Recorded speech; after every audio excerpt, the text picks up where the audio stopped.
Hi, I'm Linda Carpenter, Carpenter Smith Consulting. I'm one of the founders and leaders of the organization, and I'm here today to talk to you about executive coaching.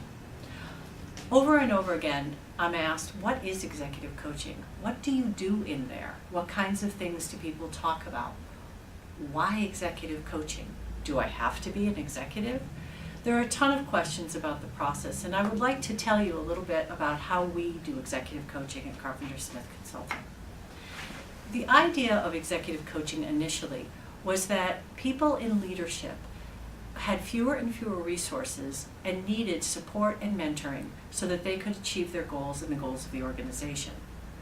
Over the years, that philosophy has been adopted by a wide range of people in a wide range of roles. So what is now called executive coaching really is coaching for people who want to step into their power, who want to be more effective as leaders, whether it's their role or not, and who want to increase their influence.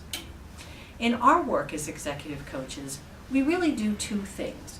We start with always an assessment of what your goals are and what you want to make happen, what that would look like, how you would define success.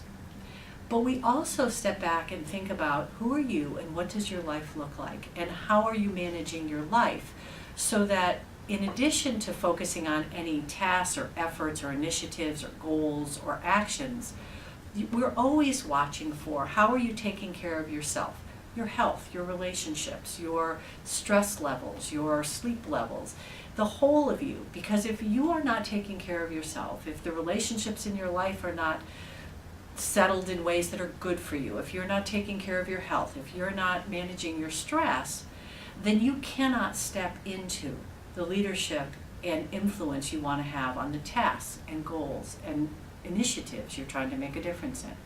So in executive coaching, when you come in, we sit down and we talk about what you want to do, what you want to make happen, and why you called, and why now. And then we generally will give you some homework and ask you to fill out some forms and reflect on what's important to you, how did you learn about leadership, what did you learn in your family about who you are and what you do with power. And then we start to meet and work on those goals systematically. Some people like to meet, 1 or 2 hours every week for weeks and weeks and weeks. Other people come in and they want to work for a block of 4 hours, really take on something, and we don't meet again for several months until another issue emerges. Most of our clients come and talk with us or talk with us by phone every couple of weeks because for the most part life goes fast and there's so much that happens in a week that it sometimes seems too soon. But every 2 weeks or 3 weeks is a great rhythm for people to really make a difference in their lives. So if you have been curious about executive coaching and if you're curious about what it would mean to have an ally who stands shoulder to shoulder with you as you're trying to make a difference in your life, in your work, in your world, give us a call. We'll call you back, we'll set up an appointment, we do an initial consultation, we do charge for that half of our normal session so that we can sit down together and assess, are we going to be helpful to you? And if we're not going to be helpful to you, our commitment is to help you think about where do you get the help you need? Because we're a resource to you. And the resource may be us and our services, or it may be helping you pinpoint services that can really make a difference in your life.